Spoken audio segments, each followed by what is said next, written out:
Good evening, সবাই কেমন আছো? তো আজকে একটি রেসিপি বানাবো, সেটার নাম কি আমিও জানি না। তো চলো, প্রথমেই হচ্ছে চিকেনগুলোকে ভালো করে সিদ্ধ করে নিয়েছিলাম। সেদ্ধ করার পরে ভালো করে ম্যাশড করে নিয়ে তার মধ্যে জিরে, হলুদ, নুন, সয়া সস দিয়ে ভালো করে আরেকবার মেখে নিয়েছিলাম।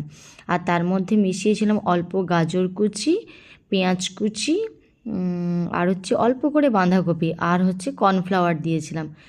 তারপরে দিয়েছিলাম tomato sauce, soya sauce, chilli sauce.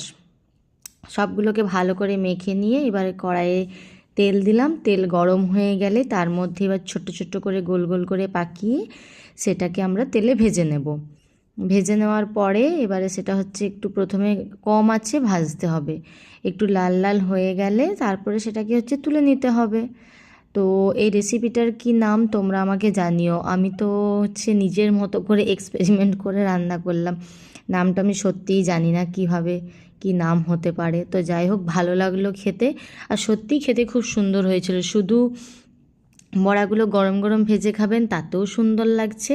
আর তারপরে ওটাকে হচ্ছে আমি একটু আবার নতুন করে ওই সস দিয়ে একটু রান্না করেছিলাম। তো প্রথমে ওখানেও বড়াগুলো তুলে নিয়ে তেল দিলাম, তার মধ্যে পেঁয়াজ কুচি দিয়েছিলাম, ক্যাপসিকাম দিয়েছিলাম, একটু কারি পাতা দিয়েছিলাম, আর অল্প করে লঙ্কা দিয়েছিলাম। তারপরে ভালো করে মিশিয়ে নিয়েছিলাম। কেমন হয়েছে জানিও।